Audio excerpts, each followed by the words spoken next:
الفاتحة إلى حضرة روح النبي صلى الله تعالى عليه وسلم. إن الله وملائكته يصلون على النبي يا أيها الذين آمنوا صلوا عليه وسلموا تسليما. اللهم صل على سيدنا ومولانا محمد معدن الجود والكرم وآله وبارك وسلم. سبحان ربك رب العزة عما يصفون وسلام على المرسلين والحمد لله رب العالمين. الحمد لله الحمد لله نحمده ونستعينه ونستغفره ونؤمن به ونتوكل عليه ونعوذ بالله من شرور أنفسنا ومن سيئات أعمالنا. من يهده الله فلا مضل له ومن يضلله فلا هادي له.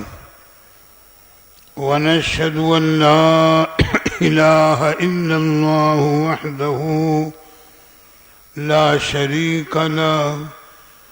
ونشهد أن سيدنا ومولانا محمدا عبده ورسوله.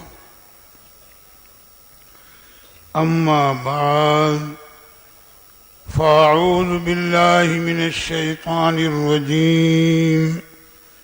بسم الله الرحمن الرحيم. قد جاءكم من الله نور وكتاب مبين. صدق الله وصدق رسوله النبي الكريم. يا أكرم الخلق ما لي من ألوذ به سواك عند حلول الحادث العممي. فإن من جودك الدنيا وذرتها ومن علومك علم اللوح والقلم. محمد سيد الكونين والثقلين والفريقين من عرب ومن عجم. هو الحبيب الذي ترجى شفاعته لكل هول من الأهوال مقتحم. غوث اعظم بمن بے سر و ساما مدد. قبلہ دی مدد کعبہ ایمان مدد. ما گدائیم تو سلطان دو عالم ہستی. از تو داریم تما یا شہ جیلا مدد. بگردا بے بلا افتاد کشتی. ضعیفان شکستہ رات پشتی.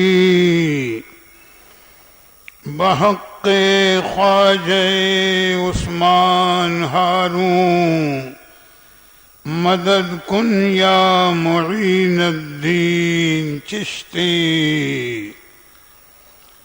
از طفیل سید سالار مسعود زمان. شیر حق شاہ شہیداں فاتح ہندوستان. فاتح و غالب کنم بر هر یک از دشمنا، هم مرا خوشحال گردان اے خدائے دو جہاں۔ ایک مرتبہ ادب کے ساتھ درود پاک کا نذرانہ پیش کر لیں۔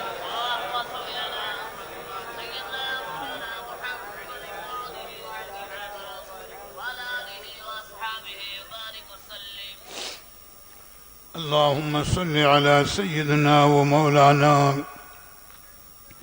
محمد معدن الجود والكرم وآله وبارك وسلم صلاة وسلاما عليك يا رسول الله صلی اللہ تعالی علیہ وسلم۔ محترم حضرات، کل بھی میں نے سرکار کے ہجرت کے پہلے سال کے واقعات کا تذکرہ کیا تھا۔ آج بھی تھوڑی دیر اپنی طبیعت کے باعث ہجرت کے پہلے سال ہی کے 2-3 اہم واقعات جتنا ممکن ہوا عرض کرنے کے بعد تقریر کی تکمیل کروں گا، اور انشاءاللہ پھر ہماری آپ کی زندگیاں برقرار ہیں، اور رب تعالیٰ نے اگر چاہا آئندہ سال پھر ہم ان مبارک محفلوں میں جب جمع ہوں گے تو اپنی اسی ترتیب کے اعتبار سے سرکار کی ہجرت کے دوسرے تیسرے سال کے اور آنے والے جو واقعات ہیں ان کو ترتیب وار عرض کرنے کی کوشش کروں گا، چونکہ ابھی سیرت کے بہت سے واقعات اور پہلو باقی ہیں، اور خاص کر دوسرے سال میں جنگ بدر کا تذکرہ آئے گا، پھر آگے اور جیسے واقعات ہیں جنگ احد شریف وغیرہ کی تفصیلات آئیں گی۔ چونکہ کل 12ویں شب ہوگی اور ہمارے اس 12 روزہ جشن کی اس سال کی کل کی آخری محفل ہوگی۔ کل تھوڑی دیر کی جو گفتگو ہوگی وہ سرکار کے فضائل، ان کی آمد اور تشریف آوری سے متعلق ہوگی۔ اللہ تعالیٰ ان مبارک محفلوں کو شرف قبول عطا فرمائے، اور ہمارے کچھ کہنے کو آپ حضرات کے سننے کو سب کو شرف قبول عطا فرماتے ہوئے اگر ہم سے آپ سے لغزشیں واقع ہوئی ہیں تو مولا کریم ہماری ان لغزشوں کو اپنے کرم سے معاف فرمائے، اور یہ مبارک ساعتیں، مبارک گھڑیاں آپ کو اور ہمیں بار بار ہماری زندگیوں میں نصیب فرمائے۔ بس ذہن کو حاضر کر لیں، تھوڑی دیر ہی 2-3 اہم واقعات عرض کر کے اور ہم گفتگو کی تکمیل کریں گے۔ ایک واقعہ سب سے پہلے جسے صاحب معارج النبوت شریف نے بھی اور دوسرے اصحاب سیر نے بھی نقل فرمایا، سرکار کے علم غیب سے متعلق بھی ہے، اور یوں تو ہر موڑ پر سرکار کی سیرت کا تذکرہ سنتے چلیں، ہمارے آپ کے عقیدے کی تائید ہوتی جاتی ہے، پختگی ہوتی جاتی ہے کہ سرکار کا غیب داں ہونا، حاضر و ناظر ہونا، مختار کل ہونا، یعنی ہم اہل سنت کے جو عقائد ہیں ہر موقع پر ہمارے عقیدے کی تائید اور توثیق ہوتی ہے اور ہمارے عقیدے کی پختگی ہوتی ہے۔ رہا جن کے مقدر میں ایمان کی دولت ہی نہیں ہے، یا جن کے مقدر میں تعظیم رسول کی نعمت ہی نہیں ہے، تو ان کے سامنے 1000 دلائل ہوں، انہیں دوپہر کا چمکتا ہوا سورج بھی تاریک ہی نظر آئے گا۔ اللہ تعالی ہمیں آپ کو ایسی بدعقیدی اور گمراہی سے بچائے، ایمان اور عمل صالح پر آپ کو اور قیامت تک ہم سب کی نسلوں کو استقامت نصیب فرمائے۔ واقعہ سنیں، ہجرت کے پہلے ہی سال کا واقعہ ہے۔ سیرت نگاروں نے نقل کیا کہ ایک غالباً یہودی چرواہا یا یہودیوں کا چرواہا تھا، مدینہ طیبہ سے باہر بکریوں کے ایک ریوڑ کو لیے ہوئے چرا رہا ہے۔ بھئی جنگل کا معاملہ وہی چراگاہ ہوتی ہے۔ ایک بھیڑیا ایک طرف سے آیا اور آنے کے بعد اس چرواہے کے بکریوں کے ریوڑ میں سے ایک بکری کو لے کر کے بھاگا۔ چرواہے نے پیچھا کیا، بکری کو چھوڑا لیا۔ سامنے ایک پہاڑی تھی، بھیڑیا اس پر چڑھ گیا اور اس پہاڑی پر اپنی دم کو زمین پر بچھا کر بیٹھ گیا اور چرواہے کو مخاطب کر کے کہا جیسے انسان بولتے ہیں۔ دیکھو اللہ کی شان کریمی کہ اپنے محبوب کی عظمت و رفعت کو میرا رب کریم کس کس انداز پر کیسے کیسے طریقے پر ظاہر فرما رہا ہے۔ بھیڑیا انسانوں کی طرح چرواہے سے کلام کرتا ہے اور کہتا ہے کہ اے چرواہے، رب تعالیٰ نے مجھے رزق عطا فرمایا، میں نے تیرے ریوڑ سے ایک بکری پکڑی اور میں نے چاہا کہ میں اپنا رزق حاصل کروں، لیکن تو نے مجھ سے میرا رزق چھین لیا۔ بھیڑیا چرواہے سے کہتا ہے کہ تو نے مجھ سے میرا رزق چھین لیا۔ چرواہا حیرت سے کہتا ہے کہ یہ بڑے تعجب کی بات ہے کہ ایک بھیڑیا ایک جانور انسانوں کی طرح کلام کر رہا ہے۔ چرواہے نے بھیڑیے کو مخاطب کیا اور کہا بڑے تعجب کی بات ہے کہ ایک بھیڑیا جانور ہو کر کے انسانوں کی طرح کلام کر رہا ہے۔ تو رب تعالیٰ نے پھر بھیڑیے کو بولنے کی قوت عطا فرمائی، اور حقیقت تو یہ ہے کہ اپنے محبوب کی شان کو ظاہر کرنا مقصود ہے رب تعالیٰ کو۔ بھیڑیا کہتا ہے کہ اے چرواہے، تو میرے کلام کرنے پر کہ میں انسان کی طرح کلام کر رہا ہوں تعجب کر رہا ہے، لیکن اے چرواہے سن، اس سے زیادہ تعجب کی بات یہ ہے کہ کہیں دو پہاڑوں کے درمیان شہر مدینہ کے اندر نبی آخر الزماں جلوہ فرما ہے، جو آنے والی اور گزری ہوئی باتوں کی خبر دیتے ہیں، یعنی غیب دان نبی ہیں، مگر تعجب ہے کہ تو جا کر کلمہ پڑھ کر مسلمان نہیں ہوتا۔ بھیڑیا کہہ رہا ہے کہ تیرے میرے کلام کرنے پر تعجب ہے کہ میں انسانوں کی طرح کلام کر رہا ہوں، تو تعجب کی بات تو اپنی جگہ ہے، اس سے بڑھ کر تعجب گویا تیرے اوپر ہے کہ شہر مدینہ میں نبی آخر الزماں جلوہ فرما ہے، غیب کی خبریں دے رہے ہیں، اور تو جا کر کے مسلمان نہیں ہو جاتا۔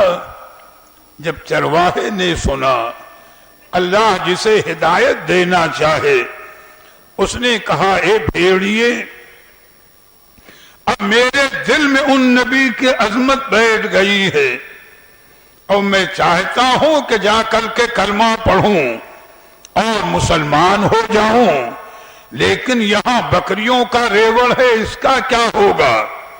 تو شاید میں نے کہیں روایت پڑھی ہے کسی کتاب میں کہ بھیڑیے نے کہا کہ اے چرواہے، جب تو نبی آخر الزماں کی بارگاہ میں جا کر کلمہ پڑھ کر مسلمان ہونا چاہتا ہے تو جا اور مسلمان ہو جا، جب تک تو واپس نہیں آئے گا تیری بکریوں کی نگہبانی میں کروں گا۔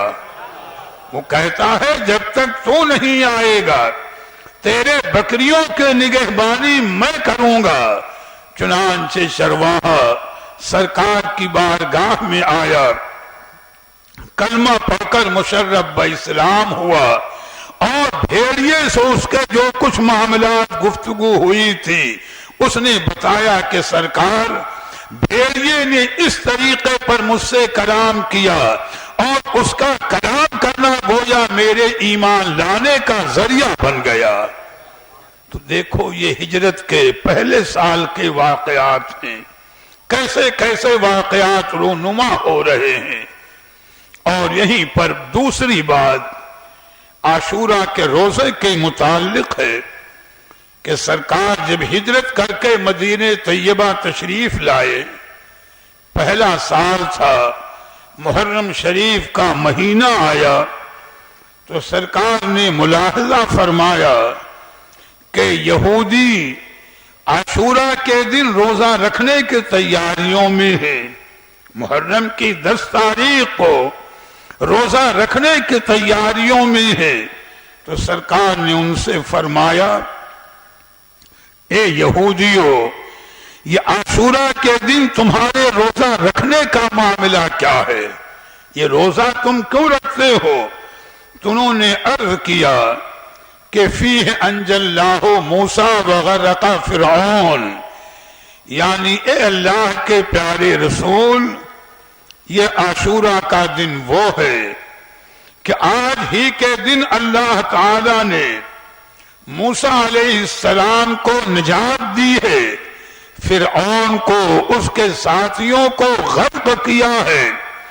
تو موسیٰ علیہ السلام نے چونکہ عاشورے کا روزہ رکھا تھا شکریہ کے طور پر، لہذا ہم بھی ان کی یاد مناتے ہیں۔ تو سرکار نے ارشاد فرمایا کہ فَنَحْنُ أَحَقُّ وَأَوْلَى بِمُوسَىٰ مِنْكُمْ، اے یہودیو تم تو دین موسوی پر رہ نہیں گئے، بظاہر نام لیتے ہو لیکن تم دین موسوی پر رہ نہیں گئے۔ فَنَحْنُ أَحَقُّ وَأَوْلَى بِمُوسَىٰ مِنْكُمْ، یہ تو حق ہمارا ہے کہ ہم حقیقتاً موسیٰ علیہ السلام کی یادگار قائم کریں۔ لہذا حدیث شریف میں ہے کہ فَصَامَهُ وَأَمَرَ بِصِيَامِهِ، تو سرکار نے صحابہ کو بھی حکم دیا کہ وہ موسیٰ علیہ السلام کی یادگار میں گویا عاشورے کا روزہ رکھیں، اور سرکار نے خود بھی روزہ رکھا، اور اس پر غالباً یہ بھی ارشاد فرمایا کہ رب نے چاہا کہ آئندہ جب موقع آئے گا تو عاشورہ کا تنہا ایک روزہ نہ رکھا جائے، 9-10 کو روزہ رکھے یا 10 اور 11 کو رکھا جائے، تاکہ یہودیوں کے ساتھ مشابہت نہ ہونے پائے۔ تو گویا ہجرت کے پہلے ہی سال میں اللہ کے حبیب نے عاشورہ کے روزے کا حکم دیا ہے۔ یہ واقعات ہم متفرق طور پر بتا رہے ہیں، اللہ تعالیٰ آپ کو اور ہمیں توفیق عمل عطا فرمائے۔ بس آخری طور پر واقعہ سال اول کے واقعات تو اور بھی ہیں، ایک اہم واقعہ عرض کر کے اور اسی پر گفتگو کی تکمیل کروں گا۔ درود شریف پڑھ لیجئے۔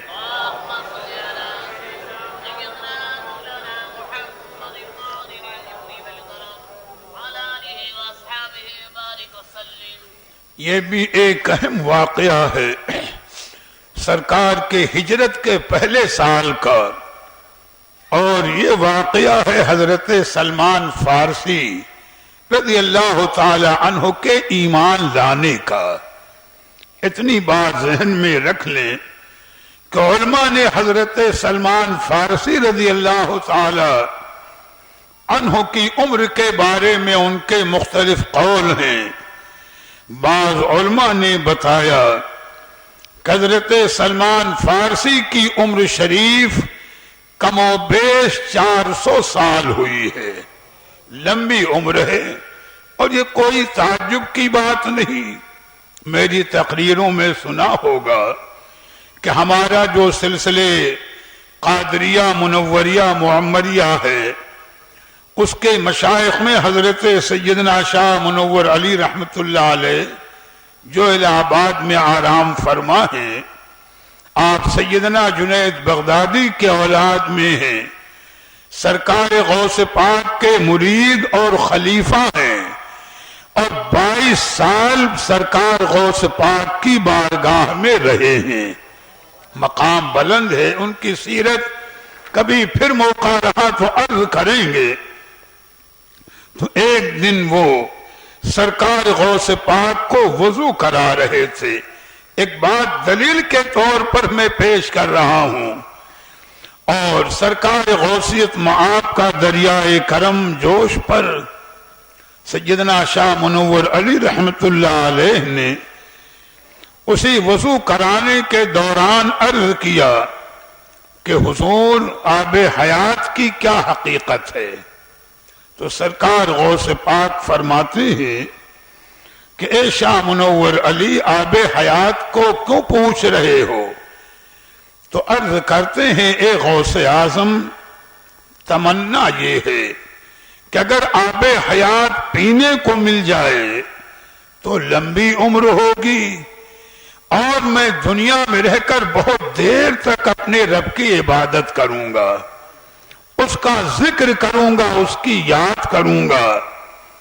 دریائے کرم جوش پر اختیار دیکھیں سرکار غوث اعظم کا۔ اپنے داہنے ہاتھ کے چلو میں سرکار غوث اعظم نے ایک گھونٹ پانی لیا اور فرمایا اے منور علی، لو اس ایک گھونٹ پانی کو میرے ہاتھ سے پی لو، اس میں تمہارے لیے 650 سال کی عمر ہے۔ سرکار غوث اعظم نے اپنے ہاتھ سے ایک گھونٹ پانی پلایا، اور پلانا تھا کہ عمر میں جو برکت ہوئی تو آپ کی پوری عمر طبعی ملا کر کے 708 سال کی عمر شریف ہوئی ہے حضرت کی۔ تو میاں یہ اللہ کی دین ہے۔ تو میں نے اس لیے عرض کر دیا کہ اگر حضرت سلمان فارسی رضی اللہ تعالی عنہ کی عمر شریف 400 سال یا کم و بیش اور کچھ ہے تو یہ کوئی تعجب کی بات نہیں ہے۔ مختلف سیرت نگاروں نے آپ کے واقعات کو بہت تفصیل سے لکھا ہے، میں اس کا خلاصہ تھوڑی دیر میں عرض کر دوں، چونکہ یہ ہجرت کے سال کا بڑا اہم واقعہ ہے آپ کے ایمان لانے کا۔ حضرت سلمان فارسی خود اپنا واقعہ بیان کرتے ہیں کہ میں اصفہان کے علاقے کے ایک دیہات کا رہنے والا تھا، اور میرے والد اس دیہات کے بڑے زمینداروں میں تھے، اور ان کا مذہب آتش پرستی تھا، یعنی آگ کی پوجا کرتے تھے۔ کہتے ہیں میں ان کا ایک لوتا لڑکا تھا، اور مجھے چاہتے بہت تھے، مجھے کہیں گھر سے باہر جانے نہیں دیتے تھے۔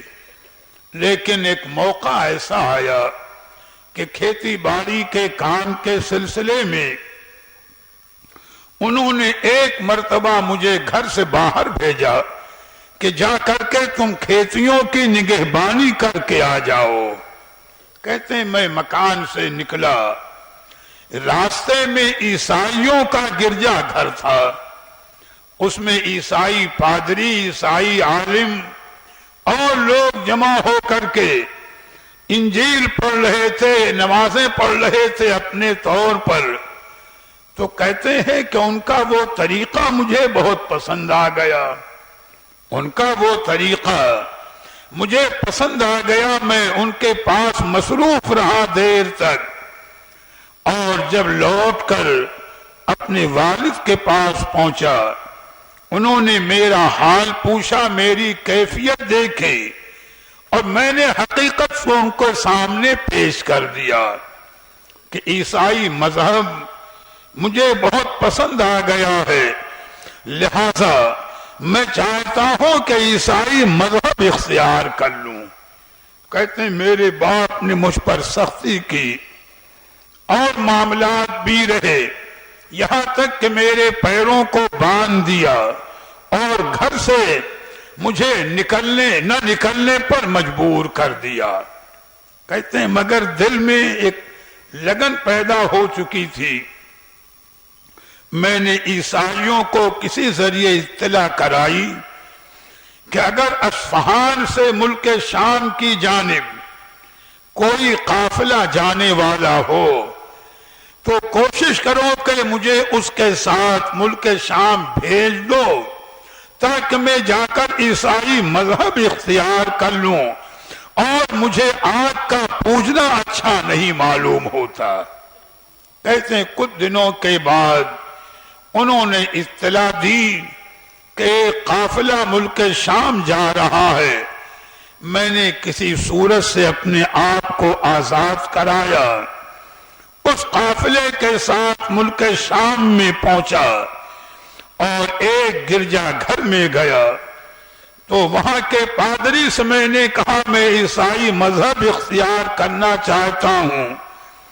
اس نے مجھے اپنے پاس رکھا، تعلیم دیتا رہا، اور اس نے جب مجھ پر اعتماد کیا تو اپنے معاملات میرے سامنے پیش کرتا رہا، لیکن کہتے ہیں میں نے اس کی حرکت یہ دیکھی کہ وہ دوسروں کو تو صدقہ اور خیرات کی نصیحت کرتا، لیکن اگر رئیس عیسائی مالدار لوگ صدقہ اور خیرات کی رقم لا کر اس کو دیتے کہ اس کو غریبوں میں بانٹ دینا تو وہ خود ہی جمع کرتا تھا اور کسی کو بانٹتا نہیں تھا، 7 مٹکے اس نے سونا جمع کر لیا تھا۔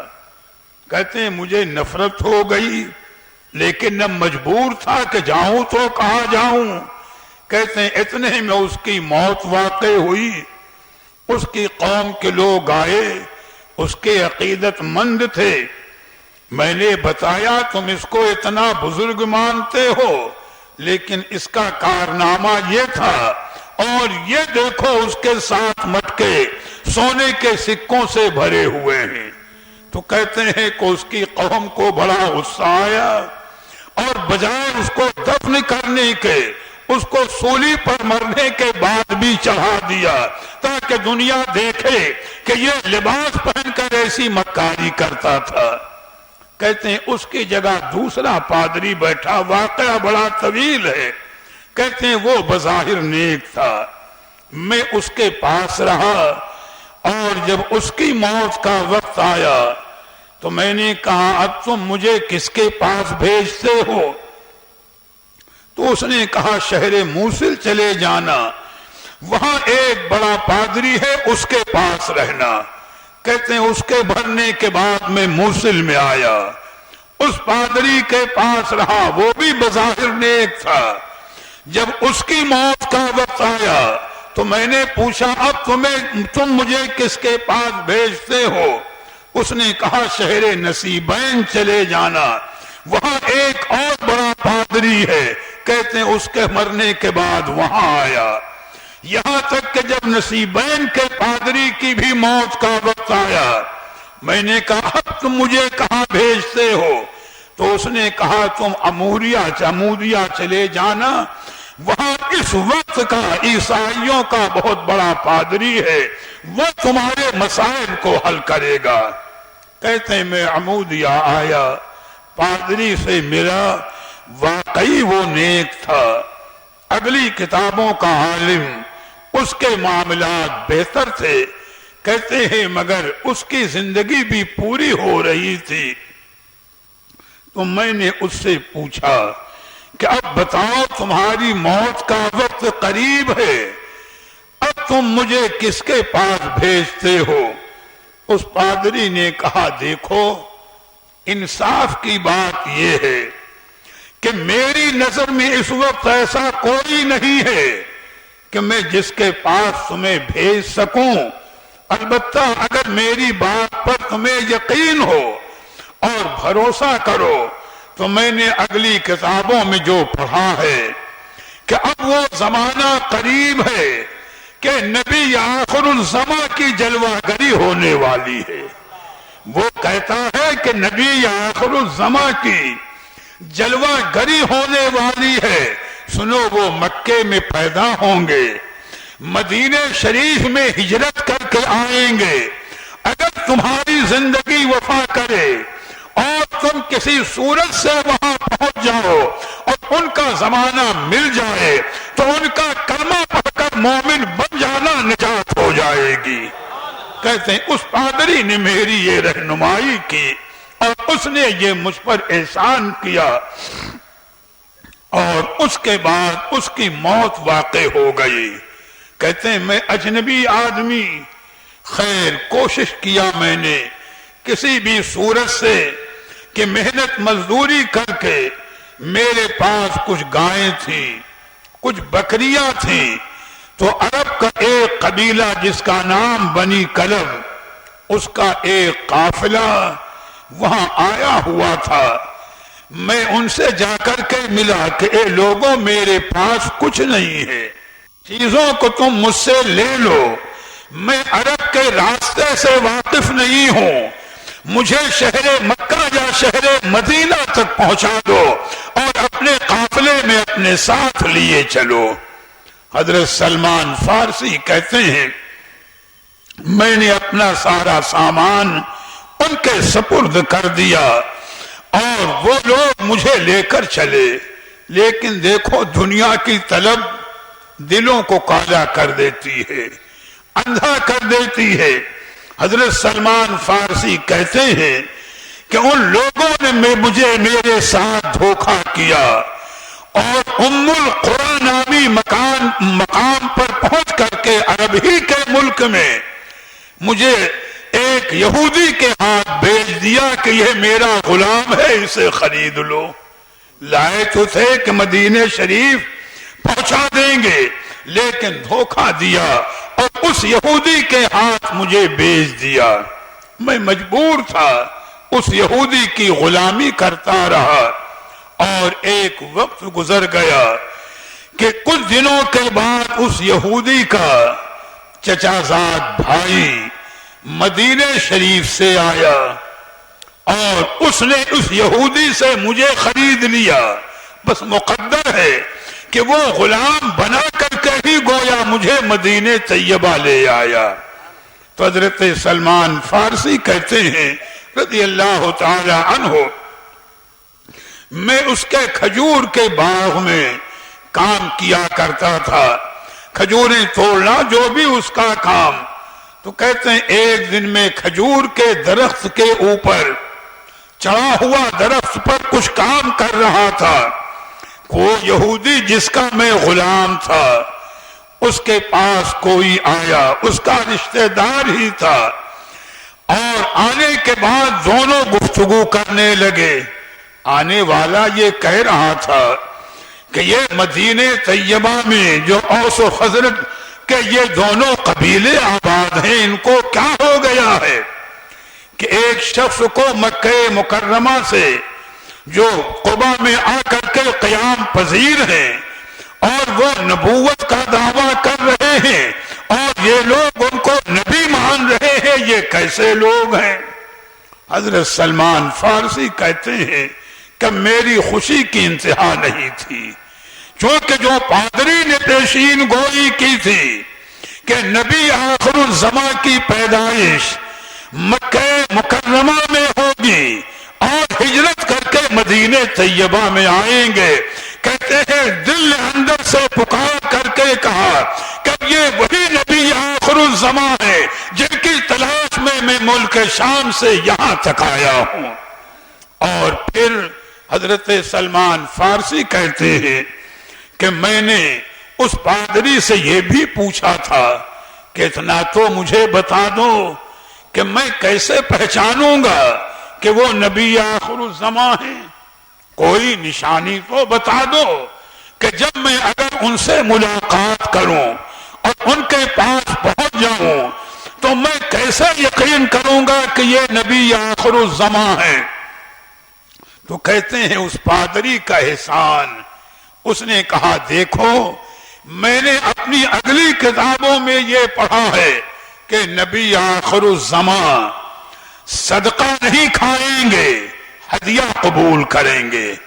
ایک نشانی یہ کہ وہ صدقہ نہیں لیں گے، ہدیہ قبول کریں گے۔ دوسری نشانی اور کہا یہ بھی بتایا تھا کہ موقع مل جائے تو دیکھنا کہ ان کے دونوں کندھوں کے درمیان مہر نبوت ہوگی۔ تو سلمان فارسی کہتے ہیں کہ اب یہ تینوں نشانیاں میرے ذہن میں تھیں کہ صدقہ نہیں لیں گے، ہدیہ قبول کریں گے اور دونوں کندھوں کے درمیان مہر نبوت ہوگی۔ کہتے ہیں میں درخت سے نیچے اترا اور اپنے مالک سے میں نے یہ کہا خوشی کے عالم میں کہ یہ آپ لوگ کیسی باتیں کس کے بارے میں کر رہے ہیں؟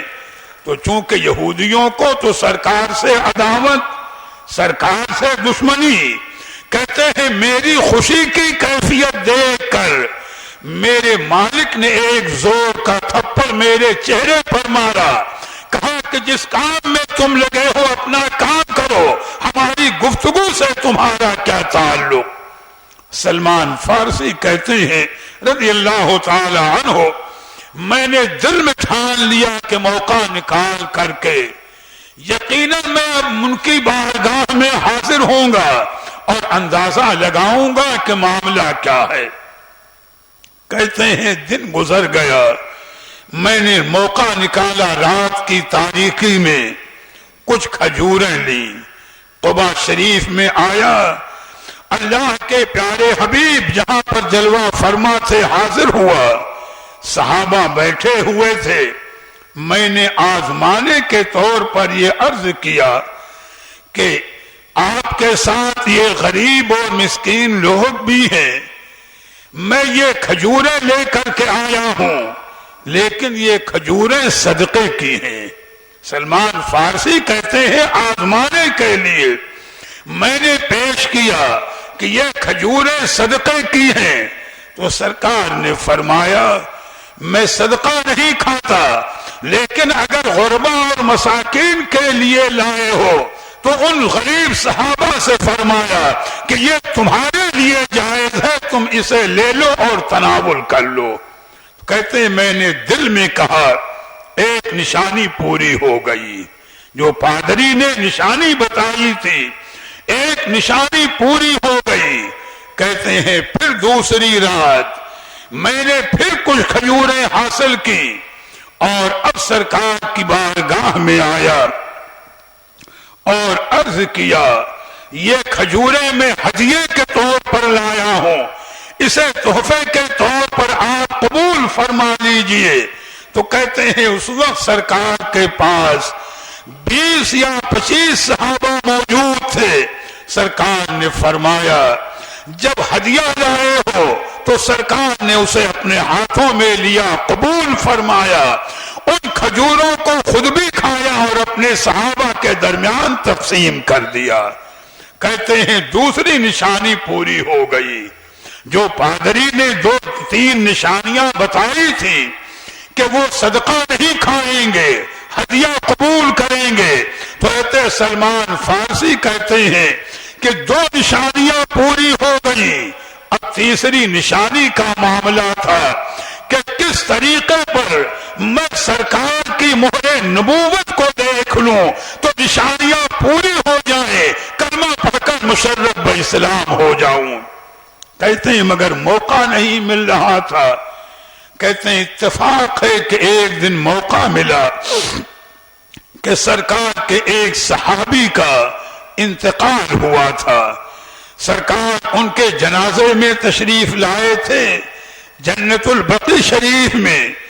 کہتے ہیں میں بھی حاضر ہوا سرکار نے نماز جنازہ پڑھائی، تدفین کا معاملہ، تو بھئی اللہ کے حبیب تو غیبداں نبی ہیں، نوازنا تھا۔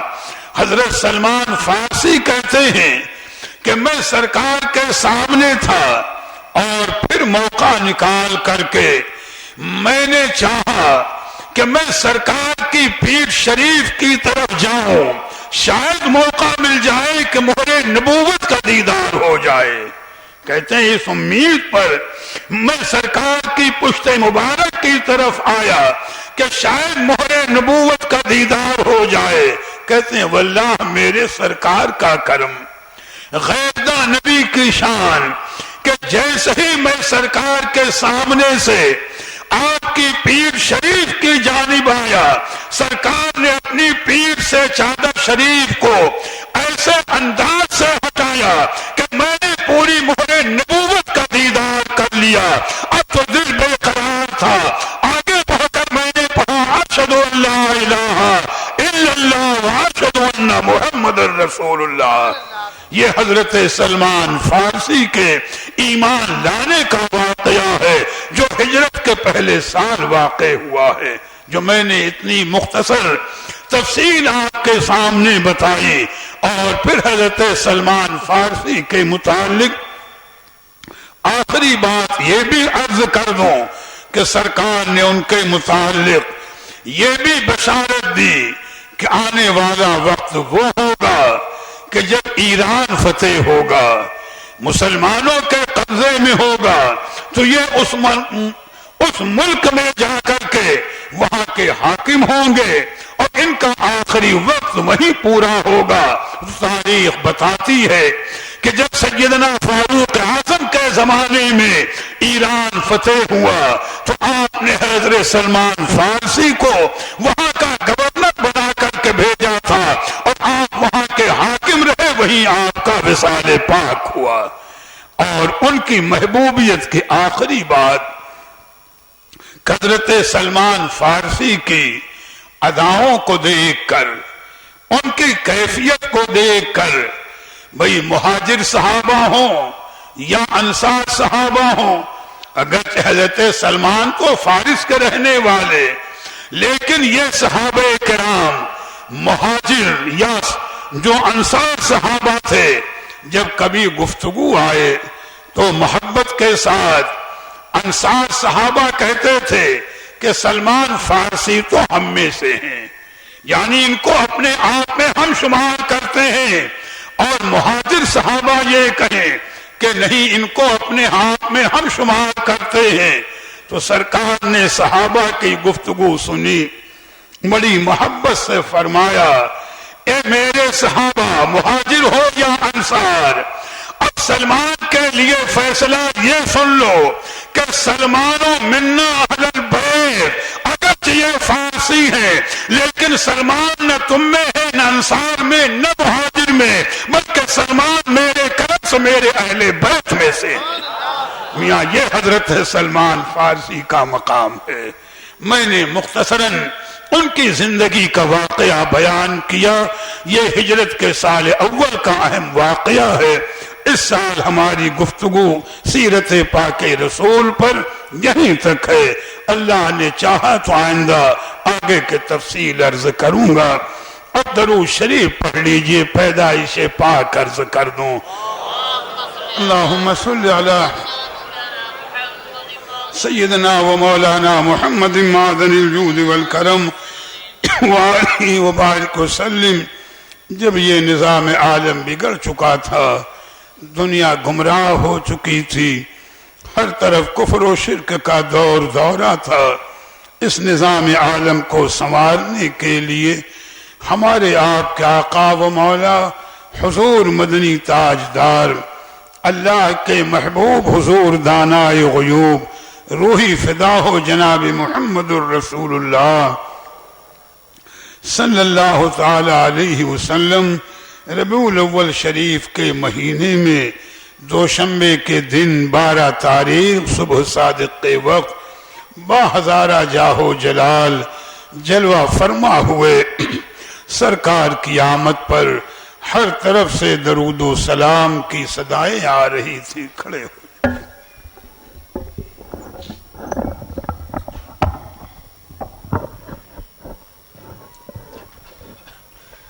مصطفیٰ جان رحمت پہ لاکھوں سلام. مصطفیٰ جان رحمت پہ لاکھوں سلام. شمع بز میں ہدایت اوجتا بے نگاہ رسا پر درود بے جھجک دین عین خدا پر درود. مانی آئی نائے ماتا پر درود. نیچے آنکھوں کی شرم و حیا پر درود. اونچی بینی کی رفعت پہ لاکھوں سلام. مصطفیٰ جان رحمت پہ لاکھوں سلام.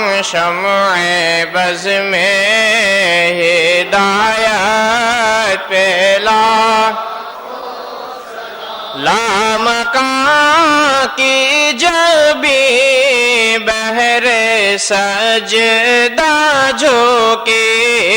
رفعت منزل عرش اعلیٰ جھوکی. عظمت قبلہ دین و دنیا جھوکے. جن کے سجدے کو محراب کعبہ جھوکے.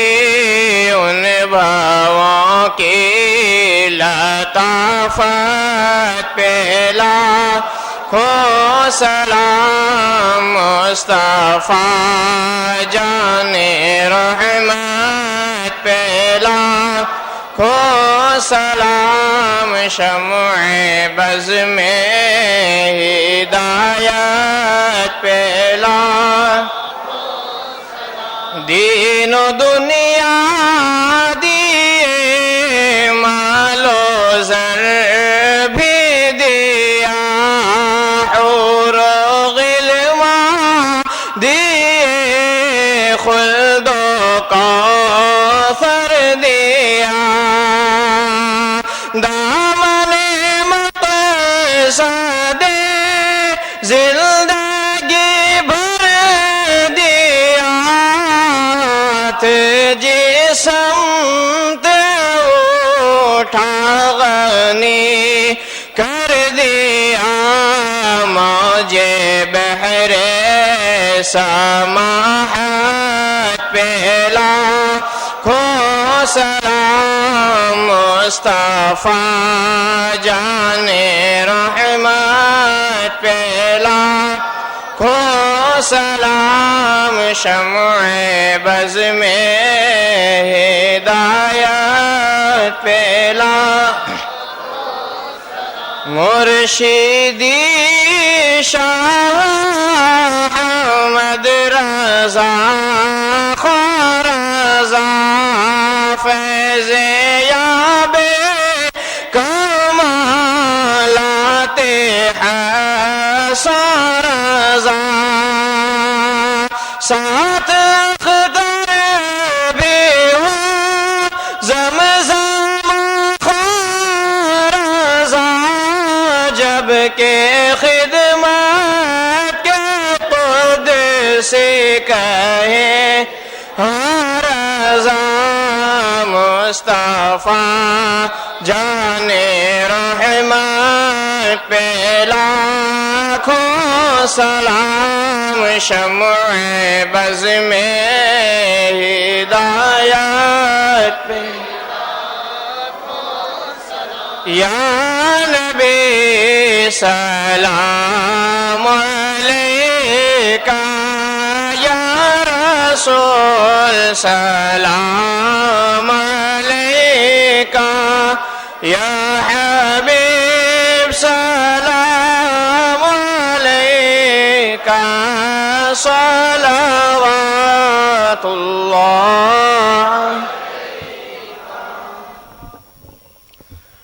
الصلاة والسلام عليك يا نبي الله، الصلاة والسلام عليك يا رسول الله، الصلاة والسلام عليك يا حبيب الله.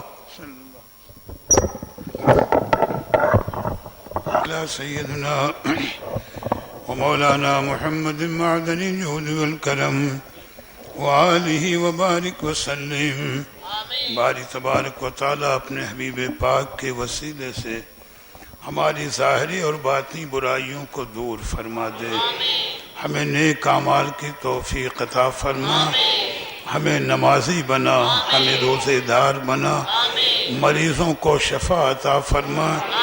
قرض داروں کو قرض سے سمگدوش فرما دے. بانیان محفل، منتظمین محفل، حاضرین محفل، سب کی جائز تمنائیں پوری فرما. سب کے کاروبار میں، دین و ایمان میں، رزق میں، عمر میں، اولاد میں ترقی و برکتیں عطا فرما. جن لوگوں نے ان محفلوں کے قائم کرنے میں دامے درمے سخنے قدمے کسی طرح حصہ لیا ہے، مولا کریم ان سب پر اپنی بے شمار رحمتیں، برکتیں، عنایتیں نازل فرما. جس مقام پر، جس شہر، جس علاقے، جس محلے میں یہ محفل پاک منعقد ہے، یہاں سے آفات و بلیات کو دور فرما دے. اپنی رحمتیں اور برکتیں نازل فرما دے. جشن عید میلاد النبی کہ ان مبارک محفلوں کو قائم و دائم فرما. انہیں دن دونی رات چوگنی ترقی عطا فرما. انہیں شرف قبول عطا فرما. ہم سب کے لیے بخشش و نجات کا ذریعہ بنا. وصلی اللہ تعالی علی خیر خلقہ محمد وآلہ واصحابہ اجمعین برحمتک یا ارحم الراحمین. الفاتحہ. اللہ وملائکتہ یصلون علی النبی یا ایہا الذین آمنوا صلوا علیہ وسلموا تسلیما. اللہم صل علی سیدنا ومولانا محمد معدن الجود والکرم وآلہ وبارک وسلم. سبحان ربک رب العزة عما یصفون وسلام علی المرسلین والحمد للہ رب العالمین. یہ پیشکش ہے رضا انٹرپرائزز کی.